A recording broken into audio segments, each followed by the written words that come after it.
彰化保养乡是花仔菜产地哦，连日大雨了后，又搁出日头，互即个花仔菜是反黄又搁烂去。虽然呢，搁一礼拜就会当收成咯，不过农民嘛只会当家错掉。另外，园林东北里有一个三架水球潭哦，大雨过了后，这黄啊全部拢被淹死，农民的损失灾情是一直传出。不过，恁敢捌听过讲唔惊淹水的果实呢？这种果实呢是意大利的这泥网，唔若讲唔惊水。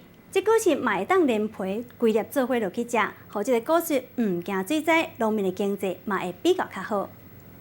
这拢咧烂，这拢咧烂吼。看这船这安尼拢烂去啊。搁一礼拜就会当收成的花仔菜，农民来甲扑掉，规个看过去，一片花仔菜园，花苞拢已经泛黄变烂去，根本就发不出来。种植面积差不多160几公顷，这次损失差不多超过半数以上。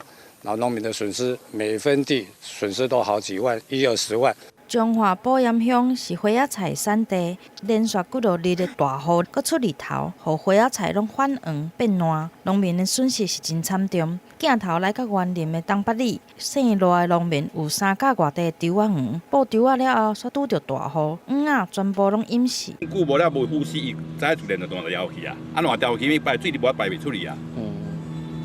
即摆台风要过来啊咧，就是安尼就搁看天啊。农损的灾情不断，但是你敢有听过唔惊淹水的果子？意大利的泥网不但唔惊水，果子阁会当连皮规粒食落去。彰化县田中镇的一个农场，原本伫种台湾的土肉桂，因为拄着真侪摆的风台甲大雨，土肉桂一丛一丛拢死去啊！即马改来种意大利的泥网。柠檬切片，然后加2砂，好，然后放着，然后放冰箱，就是柠檬脆片。